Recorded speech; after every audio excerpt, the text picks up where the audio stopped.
welcome to another episode of the Pursuing Greatness podcast, the place experts share their wisdom on living well by mastering health, wealth, relationships, and spirit. Before we get started, I want to let you know that the best way to support the show is just to subscribe, like, and share this episode with your friends and family. Also, if you'd like to learn more about how to master life, check out our website at pursuinggreatnesspodcast.com. With that said, I hope you enjoy the episode. We have a very special guest with us today, so grab your pen and paper and enjoy the journey. All right, and we are live. Today we have with us Mitch Shoenman. Mitch is the co-founder of the creative agency Showtime Media. Mitch co-founded the company with his wife, Kate, in early 2018 and has been going full speed ever since. Mitch, thank you very much for jumping on the show today. How are you doing? Good, man. Thank you so much for having me, Gabe. Absolutely. To get us started, why don't you tell everybody, who you are, what you do, and how you got started down that path in the first place? Yeah, absolutely. So like you said, my name is Mitch Shoenman. I'm located in Nashville, Tennessee currently. Been here for about 4 years, and I co-founded the creative agency Showtime Media. So basically, we focus on helping companies create brand messaging and identities, and then create content, do copywriting, and all of that kind of stuff. We're very much on the creative side of the marketing space. My wife and I have a small team behind us that gets that done, and we work with companies all around the world. Actually, we've gone international this year, which has been extremely exciting. What got me down this path is actually very strange. My wife and I both started in corporate America when we moved down here to Nashville, Tennessee, and both quickly hated that and jumped off into entrepreneurship. I was there with you. So, yeah. Yeah. Sorry. What was the end of that? Oh, yeah. Sorry. So we quickly jumped out of that within about a year after being down here and just started off in entrepreneurship. So my wife was actually a marketing major in college. I'm completely self-taught. I was just a sales guy. I was in a sales job. I said, sure, I'll start trying to find clients. And it was hustle ever since. So I love it. So take us kind of to the very beginning of that. I mean, there's a lot of people listening and watching who have considered launching their business, have just launched their business. Maybe they're a year into it, trying to grow it. And that those first, few years of launching a business they're very tumultuous. So kind of take us to the beginning. Like what conversations are you and your wife had? Why did you guys decide to make the leap? Yeah, I love telling the story of how this started because it looks so different than what it looks like now. So, so my wife came to me after work one day, and it was the typical conversation that you hear people who don't like corporate jobs. I don't like my job. I'm bored. It's not what I'm passionate about, all that stuff. And she had gotten into podcasts and all of the things that I wasn't yet into. I didn't know anything about that world. I just went to work, made cold calls, made sales. That was my life. And what year was this? This was 2018. So this was probably January of 2018. We started it in February of 2018. Okay. And she said, I think I could make more money managing people's social media accounts. And I said, okay, cool. And so about a month later, I literally was sitting there one day after work and I was like, I wonder if she's right. And I put an ad on Craigslist. I'm not kidding you. I put an ad on Craigslist for social media management. And a week later, we had 2 new clients. And it was really funny. 2 clients, a contractor and a salon here in Nashville contacted me. And I sold them on the services. And then the funniest part of that was we had to figure out how to provide those services after that. And so the first year was really funny. And for people trying to start a business, especially in the service industry, we had no portfolio, right? Yep. And so we were just kind of taking on any project that we could get, working with any client that we could work with, anyone that would give us the time of day to allow us to put their material in our portfolio so that we could send it out to other people. Mm-hmm. That was really the way that we started. And I just love telling that story because it literally started on Craigslist. So yeah, that's super unique. Craigslist, you wouldn't think that anybody would go there for a service like social media management. Yeah, it's funny. I scour my best friend and I in college, I was a Craigslist flipper. That's one of the ways we would make money. We'd find things like Bose speakers and stuff like that and flip them on Craigslist. And so that's immediately where my mind went. I was always that like hustle and grind, try to make a few extra bucks kind of guy. And so that's where I started and it worked. I love it. So what was your guys' first offering for those first few clients?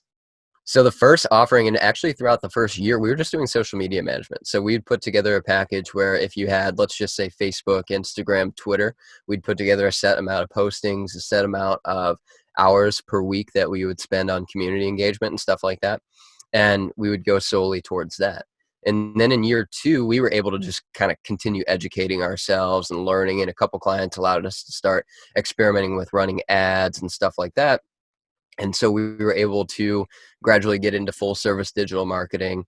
We got into branding and web design that year as well. And so that's actually where we're spending the majority of our time now, is in branding and web design, helping companies, write out their messaging, get the website looking right, create their brand assets and all of that. That's what we really enjoy, that creative space, but we're still doing the lead generation and paid ads as well. So full service, but it's definitely evolved over time as we've been able to build a team behind us and build our own expertise. Yeah, absolutely. I mean, I love that you guys have a team behind you already. I mean, 2 years, a lot of people, trajectory is always different depending upon the business, upon the person. And it's great that you guys have some support behind you. How did you make that transition from, solo entrepreneurs doing it yourself to now you have somebody supporting you behind you, probably doing some of the work that takes up most of your time? Yeah, well, how we made that transition was to fail big time. So, so we ended up bringing on just far too many clients and projects to handle ourselves, and it just overwhelmed us, and to the point where we weren't delivering work that was the quality it needed to be. We weren't meeting deadlines and all this stuff, and we had to take a step back. And I think every entrepreneur needs to do it at some point and say, we need help. We can't do this all alone. It's just not scalable. And so Mhm. that was really the reason and the motivation behind starting to put together a team behind us. Yeah, absolutely. And in my opinion, that point comes a lot sooner than most people think. I know if you're an entrepreneur, you don't want to, you're really looking at the bottom line, especially at the beginning, and you don't want to get rid of any of that cash. Yeah. And so hiring somebody can hurt in the beginning because you feel like it's an expense, but it's really Yeah. not, and you should do it a lot sooner than you think. Yeah. Um, that's great. I mean, I love it. You're doing well right now. I always love to hear the struggle stories. So, Oh yeah.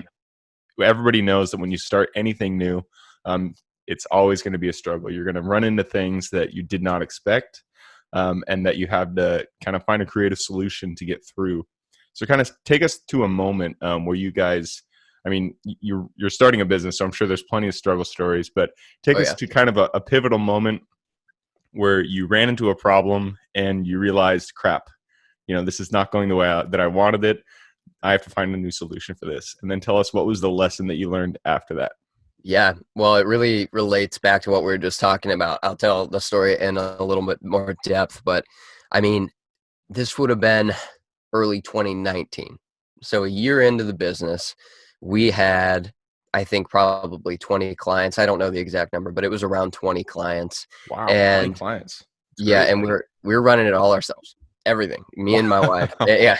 And so at that time, I'm trying to help her stay above water on the creative side, and I'm trying to run sales and operations for the company to ensure that we're putting things into the pipeline. And it just all fell through the floor. We literally crippled our entire business doing this. We lost almost all of our clients. It was Jeez. so bad. It was a point where you hear about, I almost quit. It was a point where you thought, like, am I right for this? But then we had to step back and say, okay, we're 24. Yeah, 24 at that time. We're a year into business. It's just a mistake that entrepreneurs make. Every entrepreneur makes different mistakes. Should we have seen this coming? Sure. Should we have been prepared for this? Sure. But we weren't. And so rather than quitting, rather than giving up, we decided, okay, what do we need to do? We need to hire a team. That seems pretty obvious once you lose all your clients and you realize why. But during the time where you're not making that change, you're just stressed. You're so stressed. You're trying to meet the deadlines. You're trying to sell. You're trying to do all this stuff that you don't think about the solution to the problem. You're just Mhm. trying to keep above water. And so that actually was a really big blessing, because although it sucked, although it was painful, it allowed us to actually have the time to step back and say, okay, what do we need to do? And so that's when we started, you know, partnering with some other people to help to offload some of these services and bringing on some team members to help with that in-house. And that changed the game for us big time. And Awesome. so the biggest lesson that I have from that, and you mentioned it, is hire sooner than you think. It is an investment. It's not an expense. We learned that the very hard way. And so definitely hire earlier than you think is necessary. I love it. And I love one thing you said. I can't remember the exact words you used, but it was essentially really take stock with your current situation and don't lie to yourself. There'll come a time, it sounds like you guys ran into that situation where you realize like, wow, we can't handle this. We do need to make a change. And once that happens, really accept the situation that you're in and make the appropriate change from that point forward. Absolutely. Yeah, because I think one of the things that all entrepreneurs run into is you start to, I don't want to sound, it's not to sound arrogant, but you start to get this feeling that you're Superman. You do so many different things. You wear so many different hats that you feel like you can conquer anything. And then you can't. And you realize that you need to supplement it with something else. And so, asking for help has been the biggest thing that we've done over the past 2 years, 1.5 years, I guess. We're not quite through our third year, but yeah, just ask for help and hire earlier, because that pride that you have, that wanting to get it all done yourself, is just going to hurt you big time in the end. Absolutely. Yeah. Awesome. So now you have a team behind you, you got support, you guys are moving in the right direction. Kind of take us to the future. What do you guys see for your business? It sounds like you're shifting it more towards the creative side. And what's your plans going forward? Yeah, so right now it's very interesting. We're actually redoing the website and kind of rebranding Showtime Media, which is really fun. We're getting to get creative on ourselves, which is great. For the future, I think it's just me expanding the sales team and getting some operations help behind me. I have a couple sales reps with me. I don't have any operations help. So that's going to be, part of the next year or two, part of the plan. And then we're actually in the middle of expanding the creative team. And so, bringing on more web design projects and bringing on more branding projects like that. We really like to work with startup companies that are in the middle of a launch phase. And so that's really the plan for us, is to hit that market a lot harder, because that was kind of the same thing when we got into branding and web design. It was just sort of any project that would come our way, because we needed to build a portfolio. Now that we have some expertise and a team that is good at what we're doing, we can kind of get into a niche that we really want to be in, which is that kind of startup launch phase company. And so I think over the next 2 to 3 years, that's going to be our main focus, is, how do we partner up with venture capital firms and management consultants and coaches that are already in that realm, that are going to help to give us the connection to get in the door with those types of companies. I think that's going to be our plan, and we're really excited about it.